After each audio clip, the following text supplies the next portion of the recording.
guys, today I am doing a spoiler-free book review for Heretics Anonymous by Katie Henry. This is one of the books that I read for the Olympics readathon. This was my Team Demeter prompt because you can see there is food on the cover of it. There is toast, which I think is hysterical given the context of this book and what it's about. Like, it's just funny to me that there's toast on it. If you get it, you get it, because like, to me, it's hysterical. So Heretics Anonymous is about this boy who in his, I believe, junior year of high school has to move across the country once again because of his dad's job. So they up and move and they decide to send him to a Catholic school. So he's basically pulled out of public school, shipped across the country with his family and his dad that works all the time, and is forced to go to a Catholic school.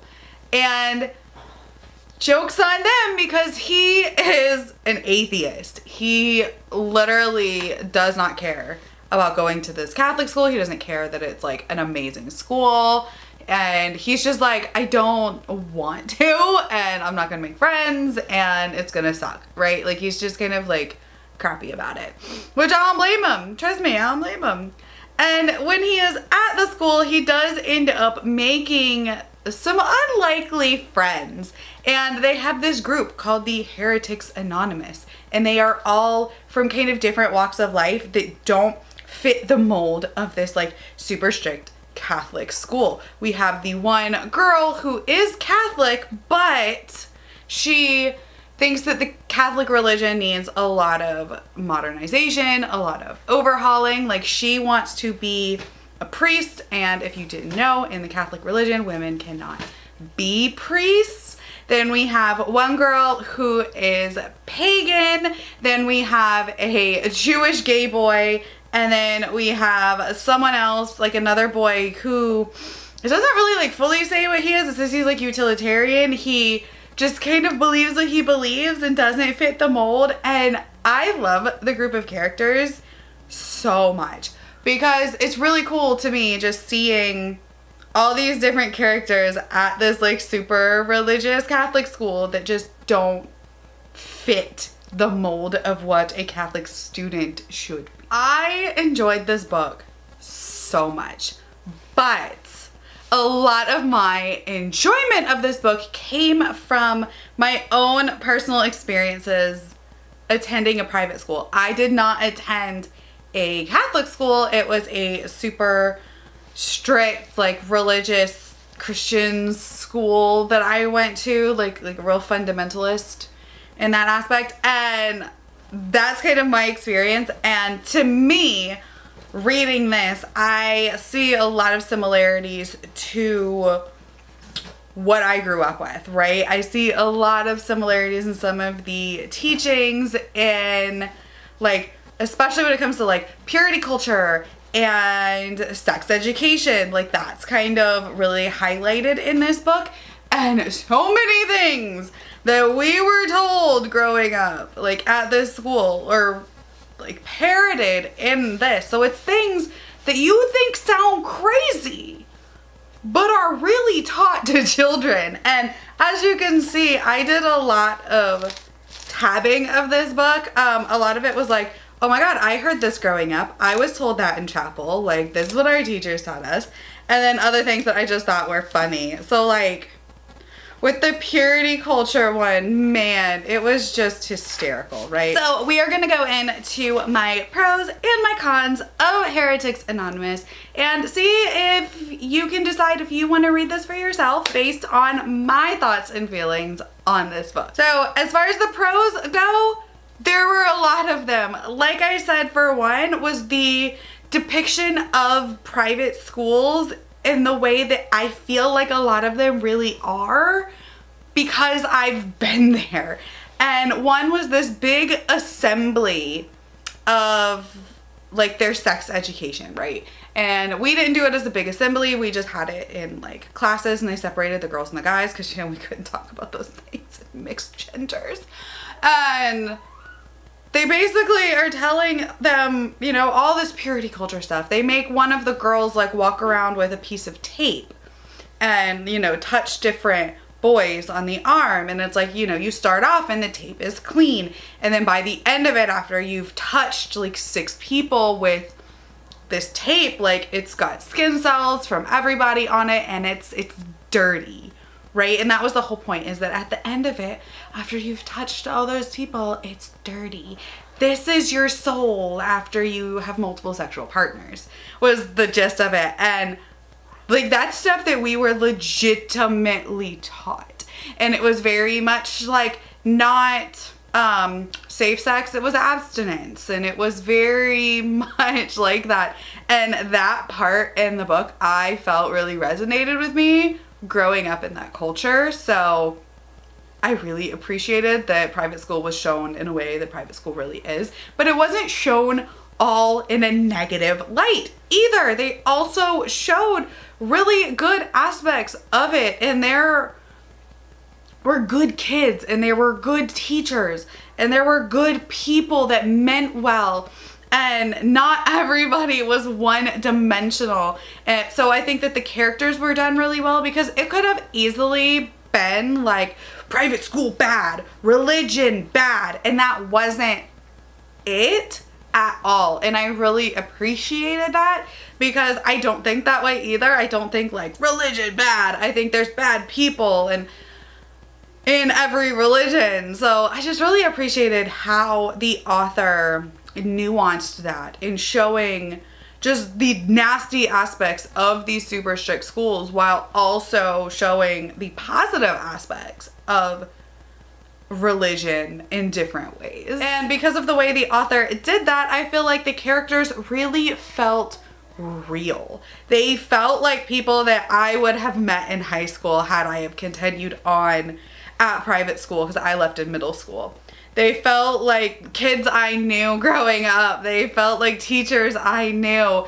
And it was just so believable that I really, really thought that these multi-layered characters were done so well. I also loved how there was never at one time religion's bad, this religion's good, this religion's bad, being atheist is right, being Catholic is right, being pagan is right. None of it was right and none of it was wrong.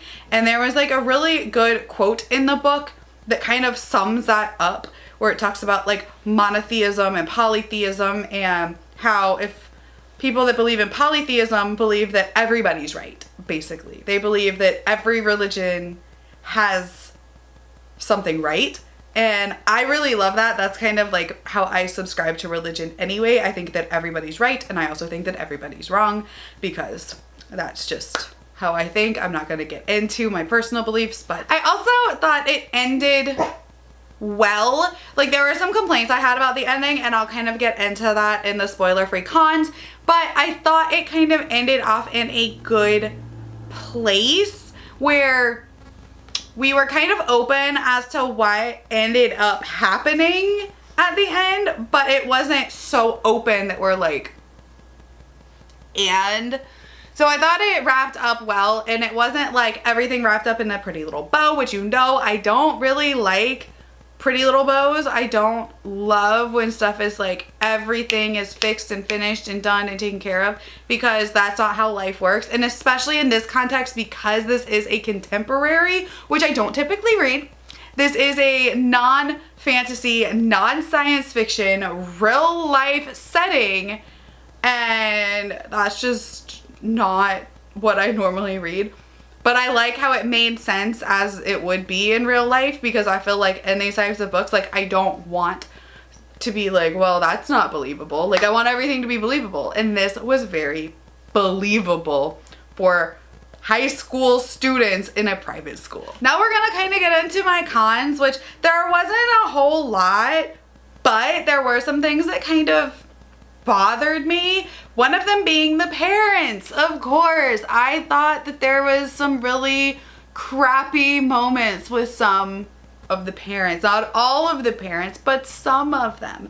I really did not like our main character's dad or his mom. And we're not really supposed to like his dad, because he's working all the time and traveling, and, you know, his whole thing is trying to make this better life for his family and make all the money because he, you know, needs to support his family. And like part of that I understand because like my husband and I work a lot in long hours and stuff like that, but we don't travel for work. But what I didn't get mostly, not even him, was the mom. The mom at no point stood up to him and was like, hey, like this isn't working. Like we have to figure this out. And that annoyed me because they didn't feel like a team, like a marriage, like they're working together. It felt very much like this is the dad, this is his choices, this is what he's doing. And everybody else just has to fall in line. That was really annoying to me because like it wasn't that kind of dynamic. Like it just didn't fit well. And it was just, it bothered me, right? Like the mom bothered me just a little bit, not too much. And then you kind of find out more about why the dad is the way he is, and it makes a little bit more sense, but there was still like, okay, bro, like you need to figure out your stuff and stop messing with your kids' heads. Like, stop.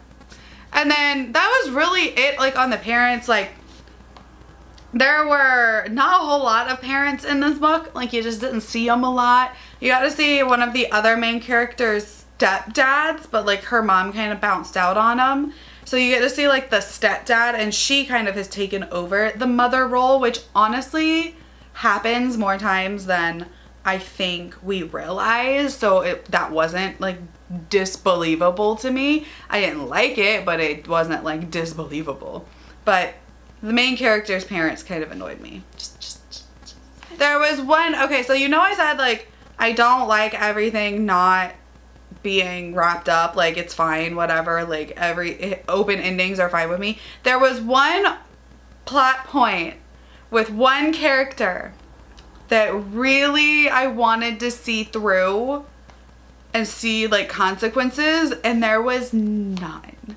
Like there's this one like antagonistic character in this book who reminded me so much of the Mandy Moore character from Saved. So I loved that. And there was just no wrap up or resolution with her. And like I kind of wanted that. Like I kind of wanted to see, okay, well, what happened there? But it wasn't like a huge deal. So like I kind of let it go. And I also do think the book could have been just a little longer. It could have been just a little more at the end, because it did wrap up really quickly, because it just ended super quickly. But I also loved the ending. It's like I wanted just a little more, but I loved where it left off. Like I could have added, you know, some more pages up in this book, but it was a short book, a good read, a fun read. I actually really took a lot away from this as somebody who is ex-fundamentalist, as somebody who went to a private school, who was raised similar to this. There were so many moments that made me laugh out loud. Like when he first gets his class schedule and he's like, SR, what does SR mean? Like by the teacher name. And he gets in there, he's like, sir, maybe that's it. And he gets in there and it's a nun, because it's sister. And it's so funny, him just navigating, having to call people father and sister. And it's just so well done. I really, really enjoyed it. I thought it was such a well-written book. It really shows the intricacies of private school and like these kids trying to kind of change the mentality of their super strict private school in their own way. And I just thought it was so well done. I really think this was outside of my comfort zone, but I'm really, really glad that I read it. If you have read this, I would love to hear your thoughts on it. If you plan to read it, I would love to talk about that with you as well. And hopefully you enjoyed this, and let me know your thoughts on Heretics Anonymous down below. All right, my name is Jessie. I will see you guys next time. Bye.